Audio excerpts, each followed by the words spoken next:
Welcome to the first episode of a brand new series on this channel called Food for Thought.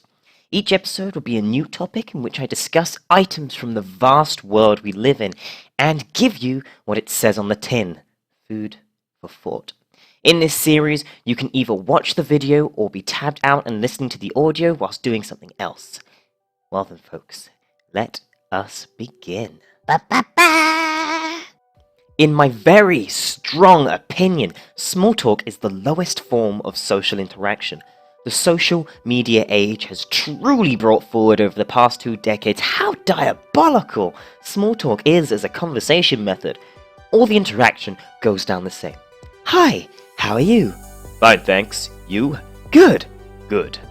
I despise with a capital D how vapid this exchange is, no matter if this happens in person or online. In fact, I actually hate it more when it's something I've received online. If someone comes to you beginning every single conversation with small talk, you have to question, are they truly someone you can call your friend? Someone that knows you, and I mean truly knows you, will jump right into the topic you're both interested in. And if said topic is about your life and they actually care about how you are, it will likely ask you about a specific thing, i.e., hey, how's your mother doing? I remember she wasn't doing too good recently. Despite the wording, the trouble with small talk is that there can only ever be one response. You see, when people ask, how are you? It literally doesn't matter if you're depressed or bordering on suicide, because if you respond with anything other than the predetermined response of, fine, thank you, how are you? Or a variation of saying you're good, followed by asking them the same question back, then you're already in violation of this social convention and it makes the other person uncomfortable. When in reality, it shouldn't. They shouldn't be uncomfortable because they asked. So, I pose to you this simple question. What is the point and why do we do this? It is a boring exchange from boring people, or at least that's what most recipients subconsciously feel. I know I do. To be honest, whenever I see this message appear in my chat box, I feel a little part of my energy being drained from it. Especially from repeat offenders. I mean, don't get me wrong, I'm not saying that people that do this are bad people. Just misguided by what they feel is good social interaction based on what they have seen through their life experience. If you want to talk to me, then please, just talk to me. If you want to talk to me for the first time, then jump right into the conversation. Get creative, break the ice in some other way. Heck, why not even try telling a terrible joke? For example, the past, present, and the future walk into a bar. It was tense. Although not a laugh out loud, it's amusing enough for most people to engage in a follow-up. So, now let's get to the nitty-gritty.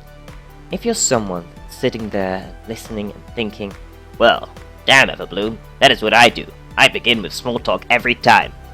Well then, viewer, as I said a moment ago, why do you do this? Is it something you've always done? Well, then it's time for a change. Let us work together to help you bloom and blossom. Because doing something because that's the way it's always been done will never, until the end of time, be a good enough justification for anything to be done. To succeed in life, social evolution is a necessity. If you want to form a connection with someone and be their friend, you've got to break the ice and establish common interests. You'll never get that from small talk. First impressions can mean a lot. So wouldn't you want your first impressions to be something that leaves a lasting impact rather than a flaccid sizzle? Have your first interaction be something to really reflect your personality in a positive way. If your goal is to either speak to someone again or reconnect from a person of the past, then bring up old information that you know of them, or about them, or a topic that you discussed last time, and continue on from that. A note though with this point, don't bring up something that has made them uncomfortable in the past, or a topic they're clearly tired of, because doing that is an insta-goof. But the most important thing to note from both of these points is never try too hard. Never try too hard for anyone's approval, but I think that's something I will discuss in a later episode. If I remember. Because that's a whole other kettle of fish. There is another thing to note though. If you're having a verbal conversation and you notice someone's energy slipping or their mood changing, asking them, hey, you alright? Is everything okay? really isn't the same thing as what I've been talking about. Because the context of that question changes the intentions and the meaning of the question. This time, actually invoking a feeling of genuine caring and comfort. Now, there's going to be a subsection of you watching this video that will feel that sinking feeling in the pit of your stomach, the low growling of fear gripping at your throat at the mere thought of all of that. For those of you that don't know, this is the evil known as social anxiety reaching its grubby little mitts out and trying to silence its victims.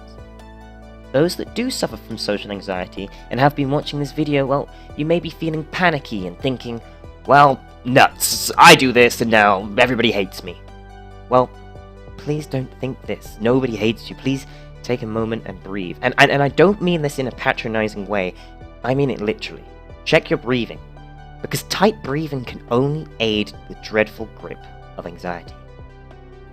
You could be the most socially awkward person ever, but if you get into a topic you enjoy and you know loads about, I know you guys can jump right into it. The key trait of this is feeling safe in the moment, being engaged. So if you don't feel any of these things, then it's ideal if you can somehow get the social interaction onto an even playing field. Unfortunately, how you do that all depends on you as a person because everybody is different. But just know this, confidence comes with experience. Social anxiety isn't overwhelming forever. There is no magic cure for it, but it can get easier over time. I know this from experience.